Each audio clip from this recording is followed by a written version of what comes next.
Hey everyone, Game Hunter here, and today we're looking at Realm of the Mad God. I don't even know why I bother to say that when it's written. Anyway, it's a game that is roguelike in certain elements, and very much not so in other segments, which is why it's a side B. But in this case, it has a very large divergence from the roguelike category in several different directions, and we'll cover them as we get to it. But for the moment, let's just go ahead and hit play so we can get righto and started. If you notice, the first thing you'll probably notice is that it's not tile-based. It's more or less continuous, although you can tell that it's a tile set. And, You know, it's funny because I've actually played this on Steam a little bit, and so I can explain things a little bit better than as if I was just playing this from the get-go.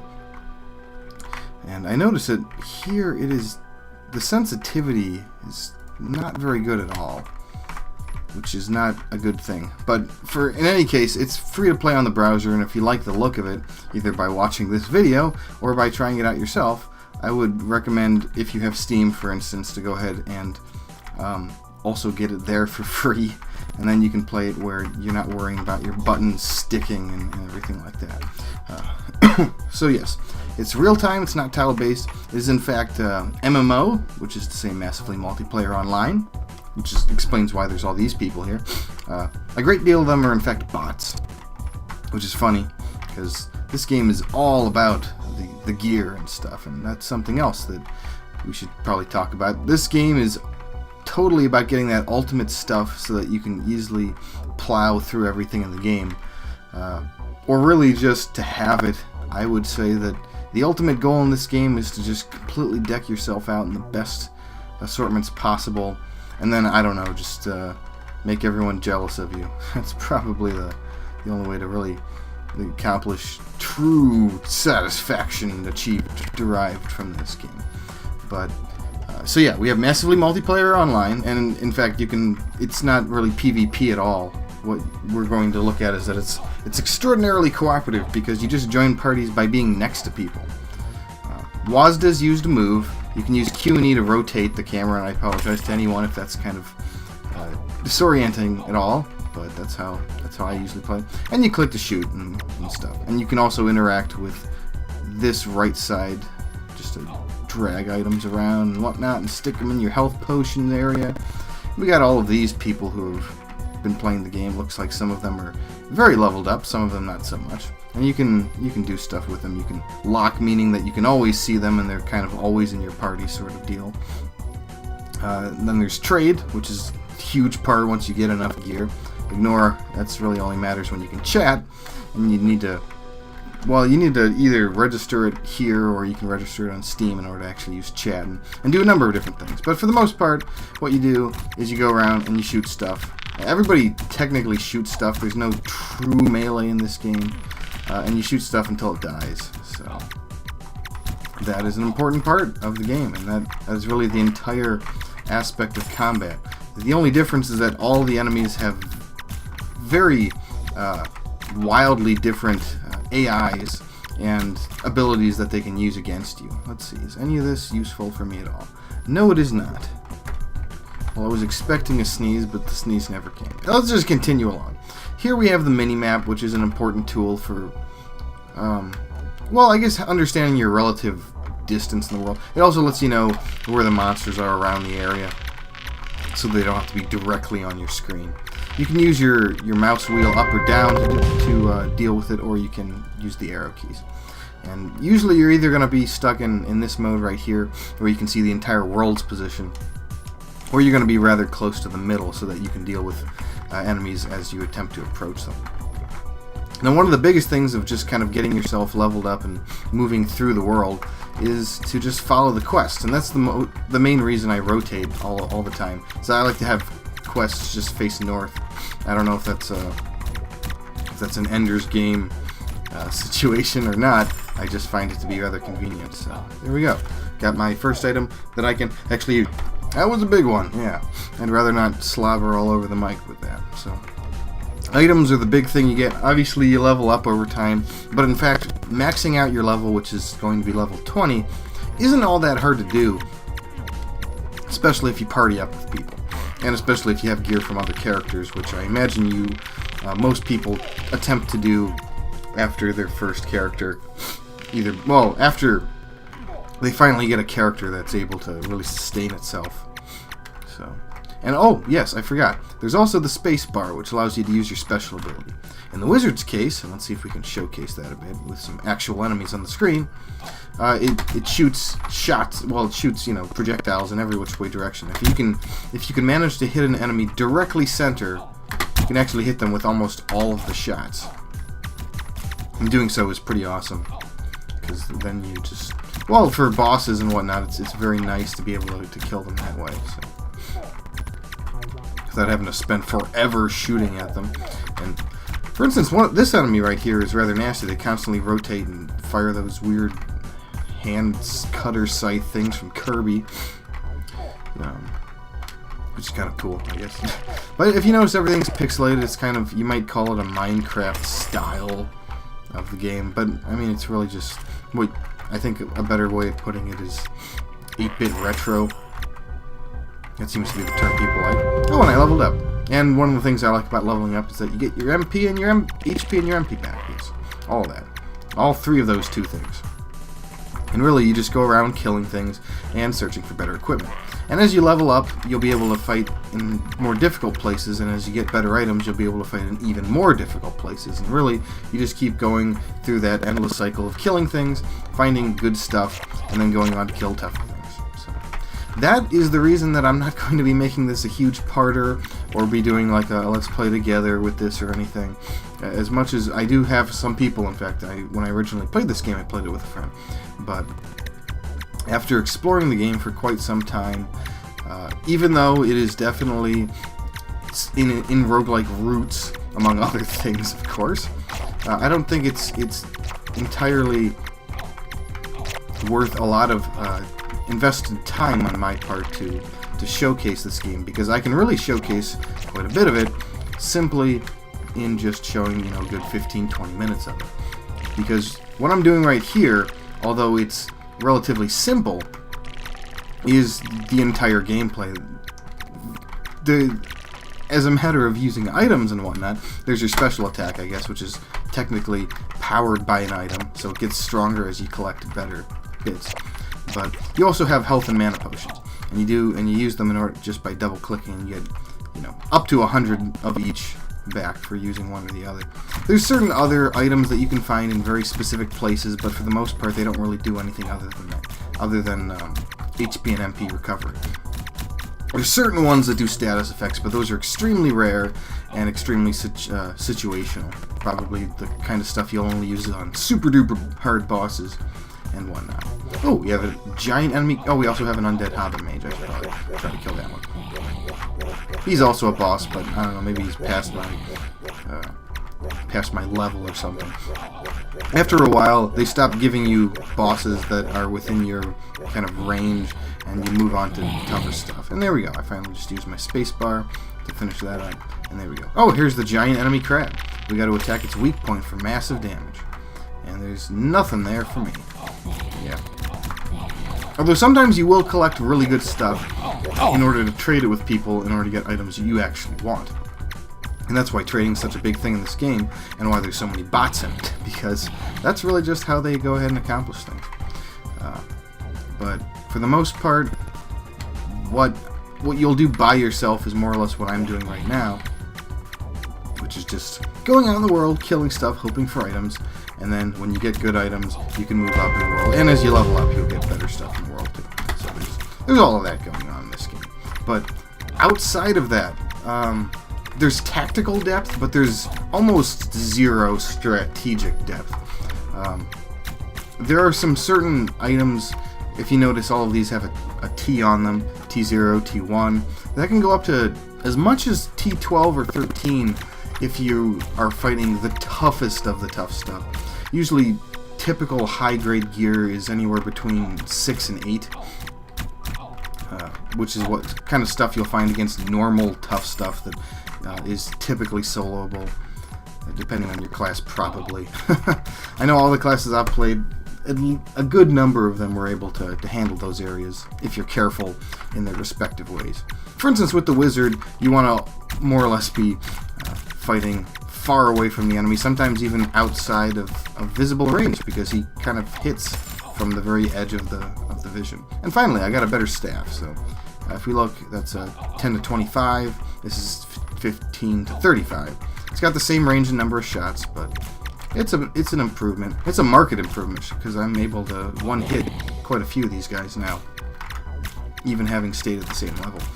So I think leveling really only matters in certain ways. We can see stats here, for instance. All of these stats will level a little bit over time. Some of them are better than others for certain cases. But, and then certain ones will be boosted by whatever we're wearing. Like Ring of Attack, boosts attack, what do you know? But really, this game is an interesting concept, and I guess I should perhaps recant a little tale, or just a little memory that I have. My dad played Diablo 2 and plays Diablo 2 even to this day. Even after playing Diablo 3, he comes back to it as just kind of a nostalgic game. And one of the things that has changed over the course of Diablo 2's online play is that it kind of moved away from its Diablo roots of just going down dungeon diving and hoping to find good stuff, and just kind of making a fun strategic, tactical type of just kind of gameplay like that, where you just think about what you're going to do in certain situations and how you're going to handle stuff as you go. And it just moved to everybody, at least in the online play, there are just ways to get your character leveling really fast, and then starting to get really good items, and then trading with people to get even better items, and just moving on like that. And whereas Diablo 3 really hammered in things like tactical and strategic depth, and trying to handle enemies in the most efficient way as possible, but still having a balance with all of its various skills and combinations that you have to do in partying up and all secrets like that. This Diablo 2 as it is now is extraordinarily different than that. And I once asked my dad, I wonder what it would be like if you took a game like Diablo 2 and tried to do your best to just take the modern online play and turn it into something. I think this game is a good example, or a good conclusion to draw from that. Which isn't to say that it's good or bad. It's really, if you like that sort of stuff, I would say be all for it. Yeah, but you know, it's a very different stance to take on the not only the roguelike style of gaming, but also just how to say it, I guess. It's a very simplistic form of an MMO at the same time, whereas a lot of MMOs like to do crafting and partying and making houses and just a little bit of immersion. This game has almost no immersion to it. It's really just for the grind and killing stuff and trying to be smart about killing things as you do it very quickly in real time and all that. But I enjoyed it. I mean, I played it quite a bit. I don't know how much I'm going to end up playing it, because ultimately it does feel like a waste of time. But if you truly enjoy it, then it won't be. It really depends on the eye of the beholder. And what do you know, there are beholders in this game. They're pretty nasty, but not nearly as nasty as their Penteract boss. So yes, there's that. And there's also a lot of characters that you can interact with here. For instance, all these characters, you can just simply teleport to them, and then you can start up and have a grand old time and level up with them and help them out and try to make them not die. The worlds, and I guess I should perhaps try to explain the roguelike aspects of this game. The worlds are randomly generated, and although the regions are more or less just kind of cookie cutter based, they are going to be very different in how you approach getting to the center, and what kind of center it is, and where the difficult enemies are. And there are also randomly spawned dungeons for killing certain enemies that will produce random dungeons, although they always come from certain themes. And the bosses that generate there are always the same too. So, to that extent, it's somewhat limited in its procedural content generation, but of course, the big thing is that if you die in this game, you're just completely screwed, because your character dies permanently, and anything that he, because I think all the classes in this game look I don't know, whatever. But anyway, everything that you were carrying is completely gone. Now, to remedy this, and let's go ahead and just head back to the Nexus, there's a thing called a vault. And the vault lets you store items. Now, for free, without paying, a single penny to this game, you're able to start with a single chest opened, which is this guy. And it holds 8 items. And as you can see, there are 20 of them. So you can actually hold up to 160 items just in this area, if you're willing to buy them. Now, it's $5 for 500 gold, but of course you get more for buying in bulk, so it shouldn't cost more than, I don't know, $75 or something to have all that space if you want it. And then you'll be able to hold everything for all your characters. And in fact, you can buy more characters. Let's just go ahead and head out back to the home. And we can take a look at all the classes here, and you can buy your second character slots if you want. So there's all that sort of thing. And there's guilds, so you can join up with people over here. And since I'm not in a guild, I can't really show it off. It's not really that much to look at, but it's just a place of gathering that isn't the Nexus where bots are constantly spamming you, so that's good. It's always fun. But really, buying the gold here, and I can't even show it, but you can buy gold for real money, real world money, and then there you can purchase all sorts of dungeon keys if you want to make that go faster. You can buy pets, because everybody loves pets. You can buy some nice equipment, that's what it's called, yes. And then you can buy, stuff to color yourself, because that's fantastic. Everybody loves to look unique. So that's really what there is there. And you can buy stuff for experience boostings and all that, and that's always fun, I guess. If you really like the game, you probably should consider spending a little bit of money, at least for things like multiple characters, in case you have a really good character but you want to use somebody else, but you don't want to axe off the guy that you're using. And also to hold more items, because that's really the big part of the game. And if you're a Diablo 2 fan, or any game that's kind of similar to what Diablo 2 ended up being now, then you'll definitely understand why it would be nice to have extra storage space. But for really, that's, I would say, is a good, quick understanding of the game in its fullest. I didn't really get to show off any dungeons, which is a little unfortunate, but other than it being inside, it's really not all that different. So, just pick up that mana potion. That guy probably hates me for it, but he can't say anything bad. Oh, excellent. I can show off a dungeon. That'll be great.